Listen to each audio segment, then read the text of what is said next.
Bismillahirrahmanirrahim. Today our topic is about transfer RNA and conjugated molecules for class first year biology.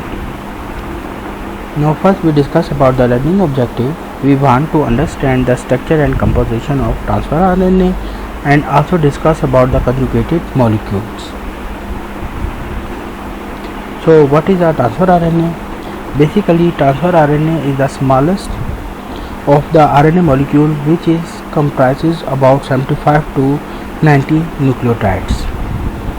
It is a single stranded structure, but at some points they have the complementary bases which are bonded to each other and they form the duplex appearance, and it shows a structure which is resembled to a clover leaf in two-dimensional view.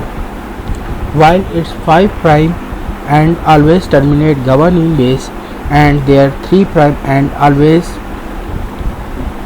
have base sequence ACC.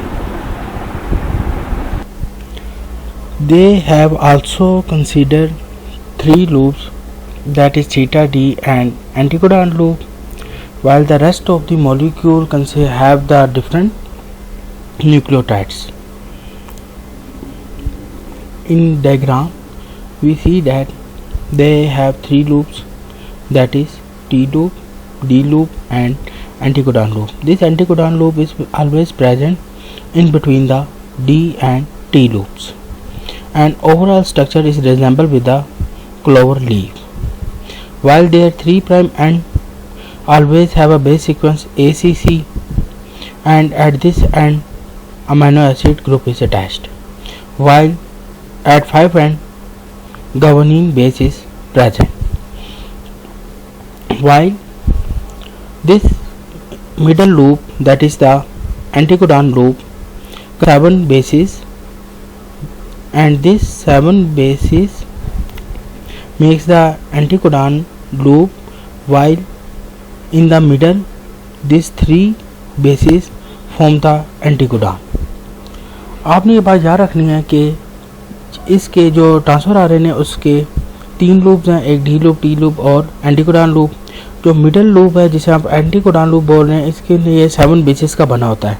इसके 7 basis में से जो 3 bases हैं, जो middle में 3 bases हैं, वो अब बेसिकली क्या बनाती हैं, एंटीकोडॉन बनाएंगी, and they are forming the complementary base pairing with messenger RNA. और ये कॉम्प्लीमेंट्री जो है, ये जो मैसेंजर आरएनए में सीक्वेंस होगा, ये उसके साथ क्या करेंगी, बॉन्ड बनाएंगी, और जिसकी मदद से क्या होगा, अमीनो एसिड्स जो हैं वो ट्रांसफर आरएनए की मदद से अटैच होते जाएंगे और पॉलीपेप्टाइड चेन राइबोसोम पे बनेगी, और वहाँ से क्या होगा, प्रोटीन सिंथेसिस हो जाएगी. तो ये सबसे आप, और इधर अगर आप देखें तो यहाँ पे आपको थोड़ा सा ये जो स्ट्रक्चर नज़र आ रहा है, ये वेरिएबल है. ये जो हमने पॉइंट लिखा है, the nucleotide sequence of the rest of the molecule is variable. अब बाकी सारा सीक्वेंस क्या होता है, वेरिएबल होता है. और यहाँ पे ये जो आप ऐसे हम जो है वेरिएबल लूप भी कहते हैं. और ये जो वेरिएबल लूप जो है, बेसिकली ये they are responsible for the difference in transfer RNA. जो डिफरेंट जो ट्रांसफ़र आरएनए में जो डिफरेंस आता है, वो क्या है, ये वेरिएबल लूप जो है यहाँ पे प्रेजेंट होता है. जो वेरिएबल सीक्वेंस क्या है यहाँ पे प्रेजेंट होती है, जिसकी वजह से डिफरेंट ट्रांसफ़र आरएनए का जो स्ट्रक्चर है वो बनेगा. और इसी तरह जो है, और यहाँ पे डिफरेंट कोडॉन्स, एंटीकोडॉन्स जो हैं वो मौजूद होते हैं, जो और उनके मिडल पे जो ये सीक्वेंस बनेगा वो उसके मुताबिक मैसेंजर आरएनए के साथ ये बाइंडिंग करेगी और डिफरेंट ट्रांसफ़र आरएनए अटैच्ड होंगी. और हमारी जो ह्यूमन बॉडी है उसमें जो है 45 जो हैं ट्रांसफ़र आरएनए जो हैं वो फाइंड हो चुके हुए हैं, और जो प्रोटीन सिंथेसिस में क्या है इन्वॉल्व होंगे, और डिफरेंट जो हैं प्रोटीन जो है वो सिंथेसिस करेंगे. अब हम देखते हैं इनका फंक्शन क्या होता है एंटीकोडॉन लूप्स का.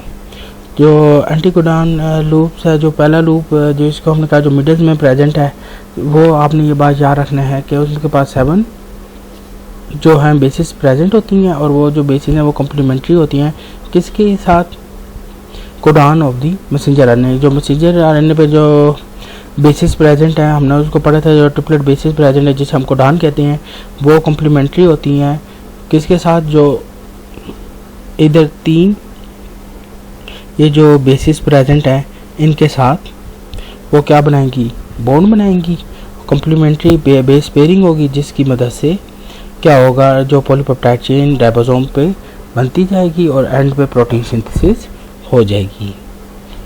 फिर जो डी लूप है वो एक्टिवेशन ऑफ एंजाइम का काम करता है कि वो डी लूप रिकॉग्नाइज करता है कि जिसकी मदद से क्या है कि मुख्तलिफ जो आपकी जो प्रोसेस हो रहा है जिसमें प्रोटीन सिंथेसिस होनी है और ट्रांसफ़र आरएनए आना है, तो वो जो है डी लूप जो है वो उसको रिकॉग्नाइज करता है, वो एंजाइम को इनिशिएट करेगा और जिसकी वजह से पॉलीपेप्टाइड चेन आपकी क्या है बनेगी।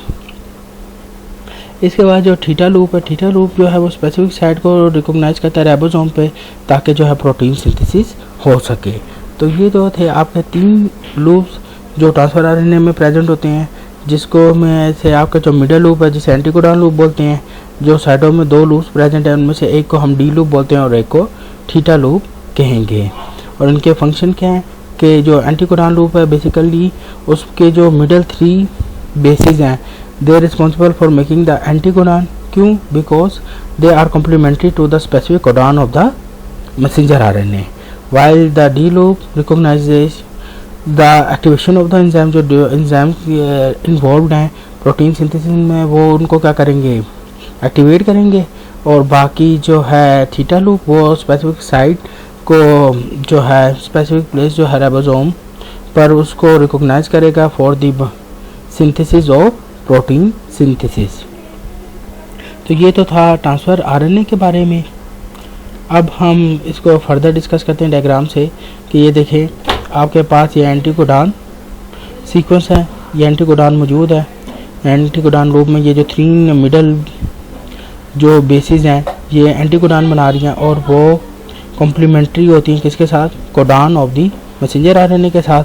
और जब ये बेस पेयरिंग कर लेंगी, ये बेसिस पेयरिंग बनाएगी जो कॉम्प्लीमेंट्री पेयरिंग है, तो उसकी मदद से क्या ट्रांसफ़र आरएनए या जो है वो अमीनो एसिड अटैच होती जाएंगी राइबोसोम वाली साइड पे। राइबोसोम जो है पॉलीपेप्टाइड चेन बनाएगा और इस तरह प्रोटीन सिंथेसिस हो जाती है। तो ये था ट्रांसफ़र आरएनए के बारे में। अब हम डिस्कस करते हैं कंजुगेटेड मॉलिक्यूल्स। तो हम अगर देखें तो सबसे पहले तो ग्लाइको हमारी जो कंजुगेटेड मॉलिक्यूल है ग्लाइकोप्रोटीन जो किसका बना हुआ है, कार्बोहाइड्रेट एंड प्रोटीन का।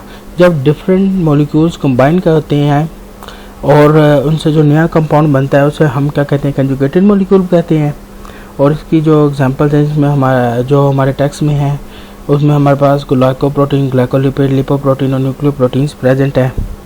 तो ग्लाइकोप्रोटीन जो है वो कार्बोहाइड्रेट और प्रोटीन का बना हुआ है और ये कॉमनली फाउंड होता है हमारी सेल मेम्ब्रेन जो प्लाज्मा मेम्ब्रेन है। इसी तरह ग्लाइकोलिपिड भी जो है कार्बोहाइड्रेट और लिपिड्स के जब मॉलिक्यूल्स आपस में कंबाइन करते हैं तो उनसे जो नया मॉलिक्यूल बनता है उसे हम ग्लाइकोलिपिड बोलते हैं। ये हमारी ब्रेन और सेल मेम्ब्रेन में प्रेजेंट है। लिपोप्रोटीन की बात की जाए तो लिपिड और प्रोटीन्स आपस में कंबाइन होते हैं और उससे जो नया मॉलिक्यूल बनता है, कंजुगेटेड मॉलिक्यूल जो नया बनता है उसे हम लिपोप्रोटीन कहते हैं। और ये बेसिकली क्या है, basic structural framework of cell membrane. मतलब ये कि जो बेसिक स्ट्रक्चर है आपको पता है कि प्रोटीन और लिपिड्स की सेल मेम्ब्रेन बनी हुई है, तो ये लिपोप्रोटीन जो है वो basic structural framework of cell membrane है। और जितनी और जो सेल ऑर्गेनेल्स की भी मेम्ब्रेन्स मौजूद हैं उनका भी ये क्या बेसिक स्ट्रक्चर है। तो लिपोप्रोटीन जो है वो सेल मेम्ब्रेन में के स्ट्रक्चर में और जो बाकी जितनी भी मेम्ब्रेन्स दूसरी जो सेल ऑर्गेनेल्स प्रेजेंट है सेल के अंदर उनकी मेम्ब्रेन में लिपोप्रोटीन प्रेजेंट होते हैं। न्यूक्लियोप्रोटीन की बात करें तो न्यूक्लियोप्रोटीन जो है बेसिकली न्यूक्लिक एसिड और प्रोटीन आपस में कंबाइन होते हैं और उससे जो नया कंजुगेटेड मॉलिक्यूल बनता है उसे हम न्यूक्लियोप्रोटीन कहते हैं।